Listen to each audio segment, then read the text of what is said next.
All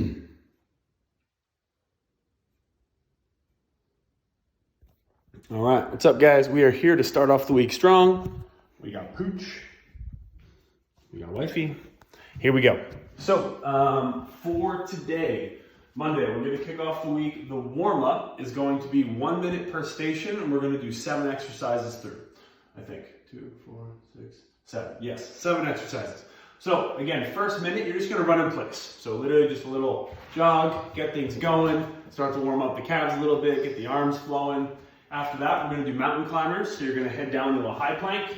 We're going to go knee to elbow, staying on the toes the whole time, keeping those hips up, not letting them drop down too far.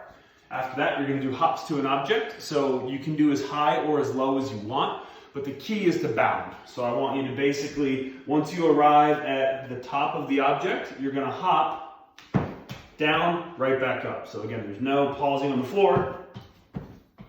You're just going to go back and forth. Again, really warming up the calves. Then we got soldier walks. So a nice long leg. Keep the knee as straight as you can. Alternating legs, trying to stretch out those hamstrings, get the hip flexors going. Then we have inchworms. So for the inchworm, just grab the toes, walk out, drop the hips, enjoy for a couple seconds, and then you're going to come back up into that same position. And we're just going to work through those for a minute. Then you have alternating bird dogs. So our 6th station, we're going to go opposite hand, opposite foot, nice and straight, back down, same thing on the other side. And then lastly, we're going to do glute bridges. So you're going to pop down onto your back, feet in your squat stance. We're just going to squeeze the butt and move through nice, controlled range of motion, trying to get that hip fully open at the top. 1 minute of each of those. Then we're going to hit 10 reps each side of both twisted cross and iron cross. So iron cross being leg coming across the body, stretching out that low back a little bit. Gonna hold for a couple seconds, switch, hit the other side, and then you're gonna pop onto your stomach, and we're gonna do the same thing with a twisted cross.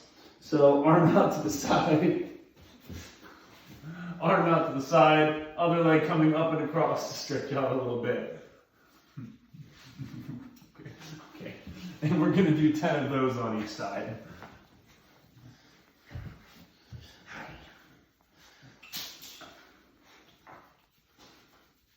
All right, was that fun? So that is going to be our warm-up, guys. So a little bit of a longer warm-up today, but we don't have any strength work before the workout. So after that, we're going to get right into the conditioning. So a couple things we got here. Conditioning is a 20-minute ELOM. You're going to do each station 5 times through. So you got 4 stations. So station 1, you're going to do 12 or 8 calories on machine. You're going to do a 100-meter run, or you're going to do 30 seconds of high knees. So any one of those 3 things are going to be your options. So basically station 1, cardio station. Station 2, we've got 12 alternating dumbbell snatches, so 6 on each arm.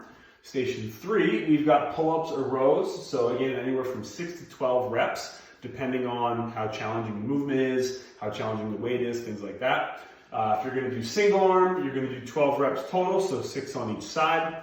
Then on the last station, you have 12 burpees. So for stimulus, if you look at this workout and you're like, looks manageable, then what I would encourage you to do is add a rep to your burpees every round. So go up from 12 to 13 to 14, etc.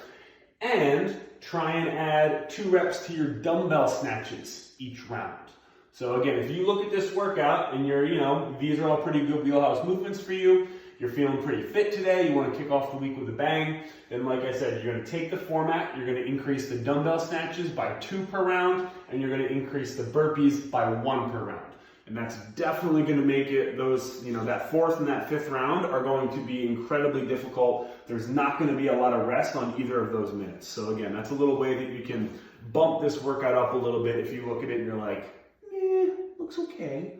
So as far as movements go, for the dumbbell snatch, again, most important thing here is to utilize the muscles we want, which is your legs, and avoid the muscles we don't want, which is your back. So when you come down to the ground, I'm allowed to reach with this arm a little bit so I can get nice and low to the ground while maintaining a flat neutral spine with the rest of my back. Hips are up high, so I'm not in the squat position. Hips are up relatively high. And then again, I stand like a deadlift and then jump through my legs. And I'll drop into a quarter squat, stand that dumbbell up overhead. And then I'll switch sides, same thing. Boom, you got 12 reps total. After that, you got your pull-ups or your rows. So again, if you have access to a pull-up bar of any kind or a tree branch that you trust, you can go ahead and do your pull-ups. Otherwise, for the row, what we're gonna do is you can stabilize with one hand if you like. I'm gonna keep the shoulder blade pinned back, locked in, so my upper back is super active. And then from there, I'm just gonna pull until I feel my thumb touch my chest and then come back down.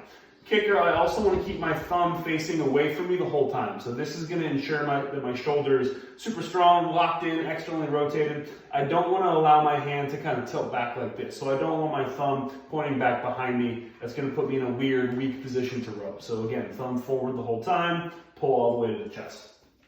And then last station, normal burpees. So again, just make sure that you get full extension of the hip, the feet leave the ground, and the hands are overhead at the top. So this is the top of your burpee, nothing but.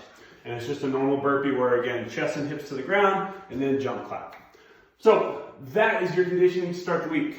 After that, our accessory work, what we have is 3 times through. You're gonna do 12 Cossack squat, so six on each side. You can weight these up a good little bit if you're feeling it. So you can grab your kettlebell, your dumbbell, your backpack. You can even back rack a barbell if you have one. But most important thing for the Cossack squat is to remember that it's a positional exercise. So it's designed to improve your squat positions, and it's designed to improve your flexibility and your mobility.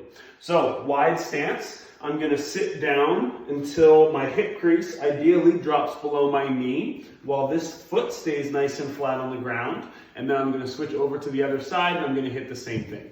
And I'm gonna do 6 on each side for 12 total. Oh, feels actually very nice. Feels good on a Sunday.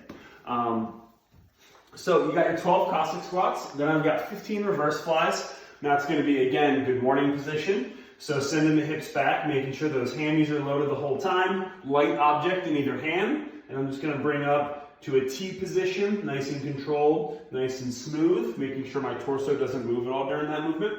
And then lastly, I've got an overhead weighted sit-up. So for those, the main point there is we're working on a little bit of shoulder flexibility, but it's also basically the most difficult sit-up variation we can find because it takes any momentum out of it. So, you know, again, you can hold a weight plate overhead, you can hold your dumbbell, you can hold, you know, any household object, a book, something like that's totally fine. But for these, the legs are gonna be straight. I'm gonna start from this position. So again, I'm gonna be hands overhead, high, with my object. Sit down, sit down, sit. Thank you, stay. So I'm gonna have my hands overhead here. I'm gonna sit back till my shoulders touch the ground. I achieve a bench press position, and then I'm gonna sit up again, punch the head through at the top. I'm gonna do 18 reps of that. Then all I have left is a little bit of mobility. So jeepers, you're needy today. So you've got a 90-second couch stretch on either side, and then a 1-minute iron cross on either side. So the iron cross we did during the warm-up, but again, just a quick review. All we're gonna do is I'm just gonna hold this position. So, oh my God, echo. So She looked up like yes. I'm gonna hold this position, and I'm just gonna let my low back loosen up here. So again, deep breaths into my belly, into my diaphragm, and then relax and try and let that stretch come through a little bit more. And then for the couch stretch, I'm just gonna find a couch and a couch cushion, place my knee as close to the couch as possible.